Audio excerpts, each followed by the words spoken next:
Good morning বন্ধুরা। আজকে বাগা beach বা ক্যালাঙ্গুট বিচে আমাদের দ্বিতীয় দিন। আমরা আজকে সকালে মোটামুটি এখন রেডি হয়ে গেছি, এখনো ব্রেকফাস্ট হয়নি কারণ আমাদের কটেজে 8:30 থেকে ব্রেকফাস্ট শুরু হয়। তো ওয়েট করছি, 9:30 আমাদের গাড়ি বলা আছে। আজকে আমরা যাব প্রথম দিনের নর্থ গোয়ার যে সাইট সিইং সেগুলো করার জন্য।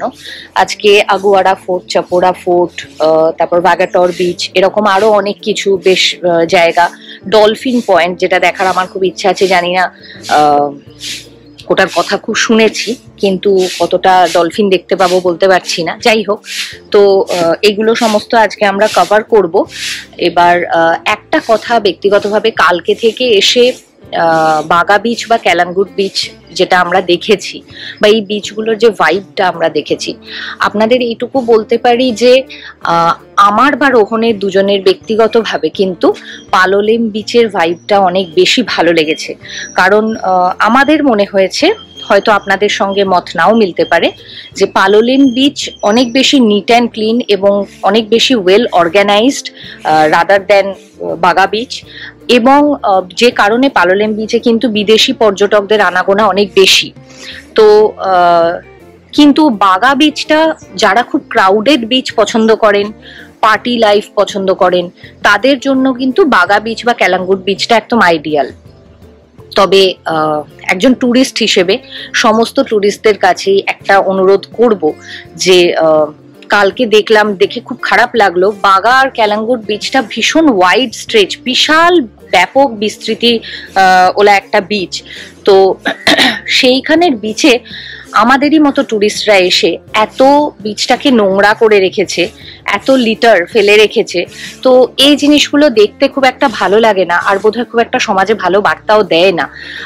হয়তো এই কারণেই হতে পারে যে পালোলেম বিচে এত ফরেনার ট্যুরিস্ট আছে বলে ওই বিচটা কিন্তু অনেক বেশি নিট অ্যান্ড ক্লিন, কারণ ওরা এই জিনিসগুলো কিন্তু কোথাও বেড়াতে গিয়ে নর্মালি করে না। তো আমিও রিকোয়েস্ট করব, আমরা নিজেও মেনটেন করতে চেষ্টা করব যে আপনারা প্লিজ এই বিচগুলোতে এলে প্রকৃতির সৌন্দর্য বজায় রাখুন। কোনো রকম বর্জ্য পদার্থ বা কোনো রকম নোংরা ফেলে বিচটাকে নোংরা করার মানসিকতা, এগুলো একদম ঠিক নয়। কালকে নিজের চোখে এগুলো দেখলাম, তো খুব খারাপ লাগছিল। এত সুন্দর একটা বিচ কিন্তু মানুষের কারণে এমন হয়ে আছে। হয়তো এটাই কারণ যে আমাদের পালোলেমটা বেশি ভালো লাগলো প্রথমবার দেখে। দেখা যাক আজকে সাইট সিইং এর পর কেমন বাকি ট্যুরটা লাগে। তো চলুন তাহলে ভিডিওগুলো দেখতে থাকুন, এবং প্রত্যেকটা ভিডিওতে প্লিজ লাইক, শেয়ার, কমেন্ট করে জানান।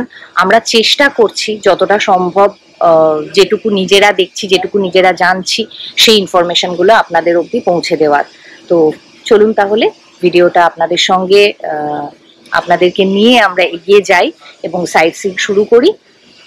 সঙ্গে থাকুন।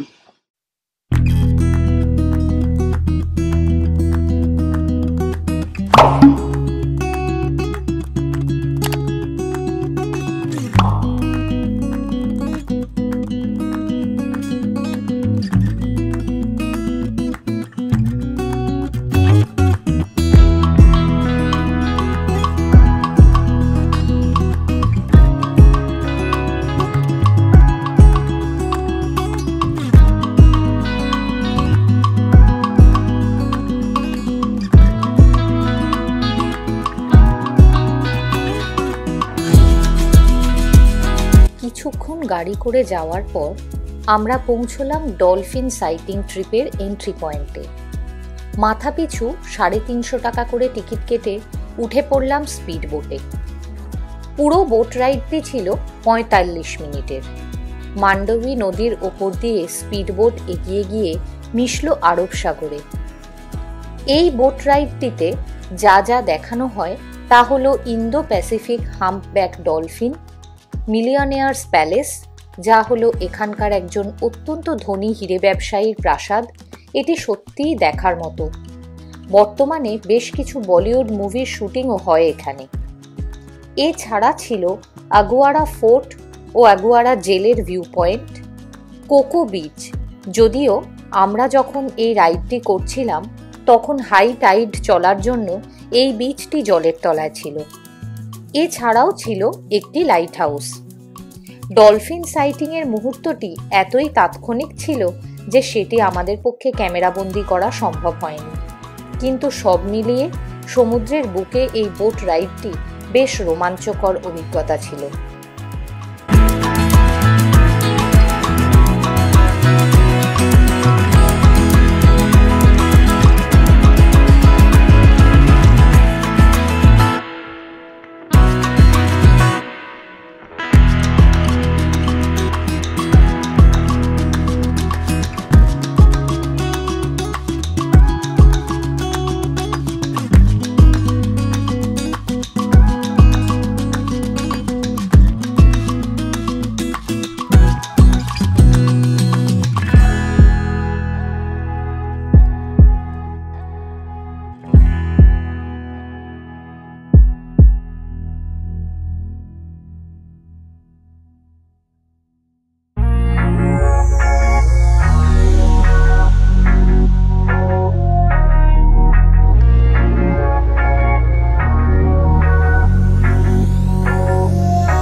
আমাদের পরবর্তী গন্তব্য ছিল গোয়ার বিখ্যাত ঐতিহাসিক জায়গা আগুয়ারা ফোর্ট।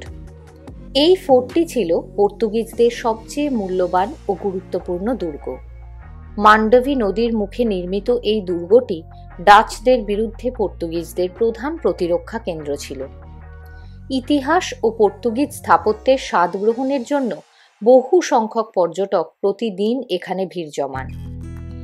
ফোর্টটি ট্যুরিস্টদের জন্য সকাল 8:30 থেকে বিকেল 5:30 অবধি খোলা থাকে, যার জন্য আপনাকে এন্ট্রি টিকিট কাটতে হবে মাথাপিছু 25 টাকা দিয়ে। ফোর্টটির ভিতরে একটি লাইট হাউসও রয়েছে। 17th সেঞ্চুরিতে নির্মিত এই পর্তুগিজ দুর্গটি থেকে আরব সাগরের ভিউও ততটাই সুন্দর। তারই সাথে রয়েছে পর্তুগিজ জেলও। বর্তমানে এই সাইটটি আর্কিওলজিক্যাল সার্ভে অফ ইন্ডিয়ার আওতায় রয়েছে।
আগুয়ারা ফোর্ট থেকে আমরা পৌঁছলাম কিছুটা দূরেই অবস্থিত নর্থ গোয়ার অন্যতম সুন্দর একটি বিচ সিঙ্কিউরিমে।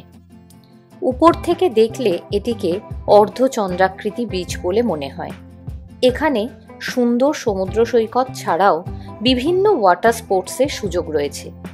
নর্থ গোয়ার অন্যান্য বিচগুলোর চাইতে এই বিচটি অনেক বেশি পরিষ্কার ও নিরিবিলি। এখানে বেশ কিছু সুন্দর রিসর্টও রয়েছে, আর তার সাথে রয়েছে আগুয়ারা ফোর্টের একটি এক্সটেন্ডেড অংশ, যা লোয়ার আগুয়ারা ফোর্ট নামে পরিচিত। এখান থেকে সমুদ্রকে দেখতেও লাগে খুব সুন্দর। এই বিচের ধারেই রয়েছে গোয়ার বিখ্যাত তাজ রিসর্ট।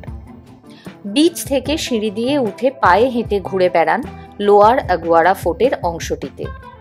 এটি একটি ভিউ পয়েন্টও বটে, যেখান থেকে সমুদ্রের শোভা খুবই সুন্দর।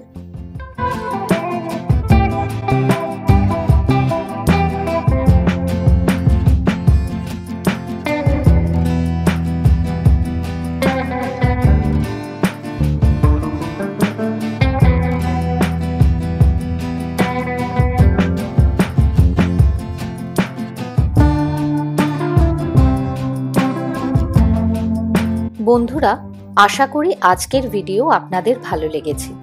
আমাদের ভিডিও ভালো লাগলে ভিডিওটি লাইক ও কমেন্ট করে জানাবেন। আমাদের বাকি ভিডিও দেখার জন্য চ্যানেলটিকে সাবস্ক্রাইব করতে ভুলবেন না। খুব তাড়াতাড়ি আসবো পরের ভিডিও নিয়ে, যেখানে নর্থ গোয়ার ভ্রমণের আরও কিছু নতুন জায়গা আপনারা দেখবেন। সকলে ভালো থাকুন। আজকের ভিডিওটি এখানেই শেষ করছি।